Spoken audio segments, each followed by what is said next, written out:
Right now, everything is yelling at you to pick a side. We assume, we dismiss, we judge, and we call it confidence. The human brain is wired to connect. You don't have to agree with everyone. You don't have to even like everyone. You just have to be willing. Curiosity takes courage. This is The Unhappy American, a short-run podcast calling out the lies, flipping the script, and giving you real tools to take your happiness back. Because you don't need to do more, you need to do different. Subscribe now, not to the life they told you to want, but to the one you choose. We're not built to hate this many people.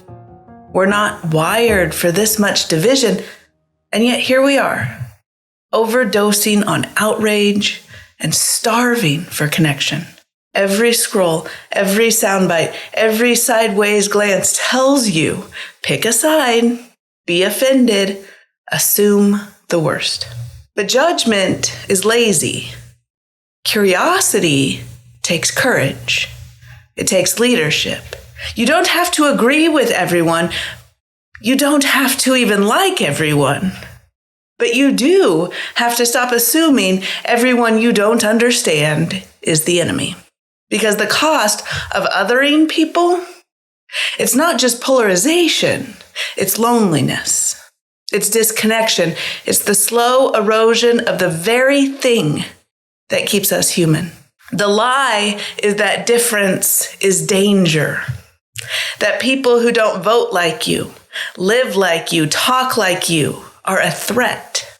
That your strength comes from certainty, superiority, and being right. But here's what research actually says. A 2019 study found that the human brain is wired to connect. But when we're in a state of judgment or social threat, those same neural systems, they shut down. We lose access to empathy. We literally can't relate when we're in survival mode. And then the Harvard study of adult development, the longest running study on happiness ever conducted, found one thing above all else predicted a meaningful life. You know what that is? Close, high quality relationships. Not power, not money, not likes, connection. And here we are, scrolling past nuance, ghosting each other in comments, writing people off after one disagreement. We think we're being principled, but most of the time, we're just being defensive. Instead of leaning in, we lean away. We assume, we dismiss, we judge, and we call it confidence. Let's try something. I want you to picture this. You're at a coffee shop. The person ahead of you is rude to the barista, snapping, eye rolling. They're holding up the whole line and they're making a scene. What's your first reaction? I want you to be honest. Maybe it's, what a jerk. People are the worst. This is exactly what's wrong with the world. Those reactions, they're totally normal. That's judgment. It's fast, it's automatic, it gives you a hit of superiority, like, at least I'm not acting like that. But now, let's run it back. Same situation. But instead of judgment, you try curiosity. What else could be true here? Maybe they're a single parent who just spilled coffee on their only clean shirt. Maybe they just got a terrifying phone call. Maybe they haven't slept in days. Maybe they're barely holding it together. You don't know, and that's the point. Curiosity reminds you there's always more to the story. It doesn't mean you excuse bad behavior. It means you stop reacting like you have the whole picture. That's the shift. You start trading reactivity for reflection. You start asking what else might be true. You start realizing that compassion doesn't make you soft. It makes you strong enough to stay in the moment without spiraling into self-righteousness. And let's be real.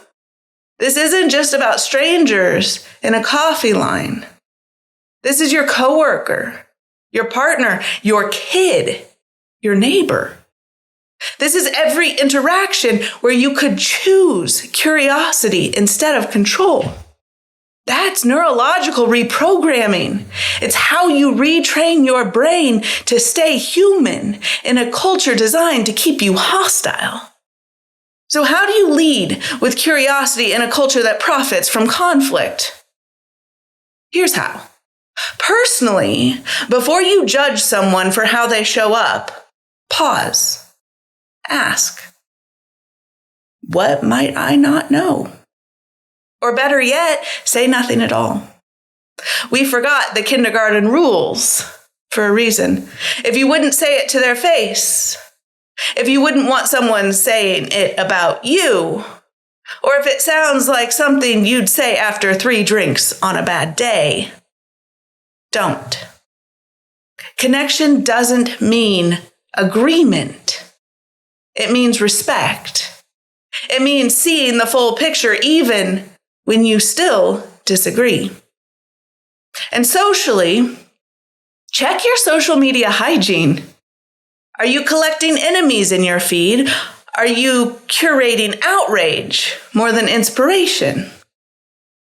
Clean it up. Not into an echo chamber, but into a space where your nervous system can breathe. And if you lead a team, this is your masterclass moment.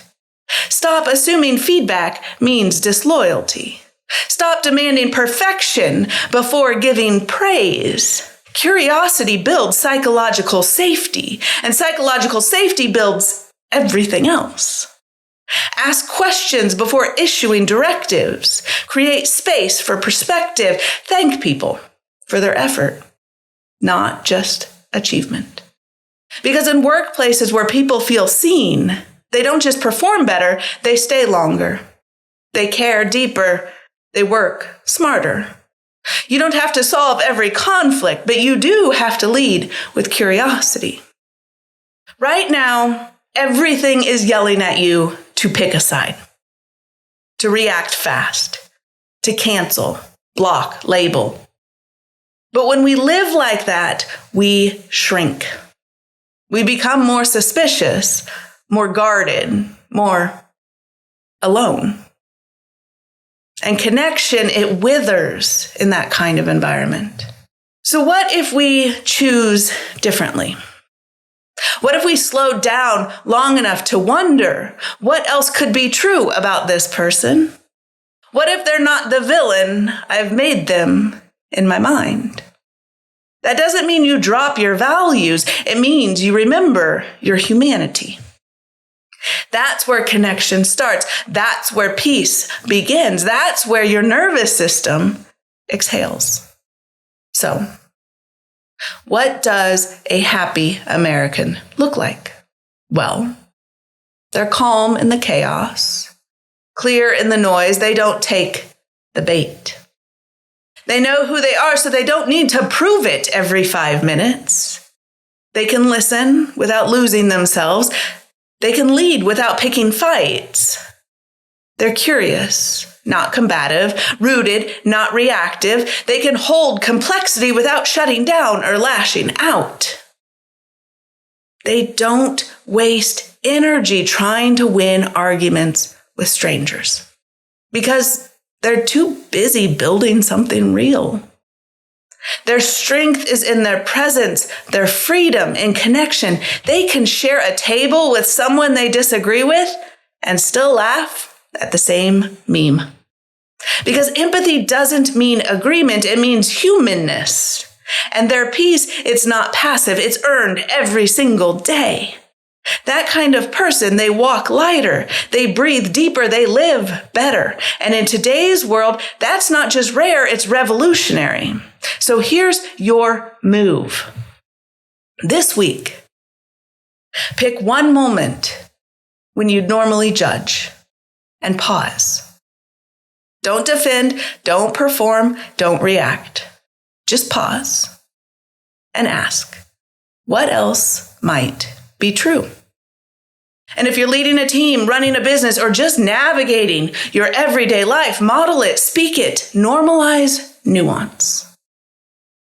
You don't have to be perfect. You just have to be willing. Make sure and subscribe to The Unhappy American. Share this with someone who's tired of the noise and ready for more connection. And as for you, choose fewer enemies. Build better friendships. Start acting like people aren't your competition, they're your mirror. Curiosity is power. Empathy is leadership. Connection is rebellion.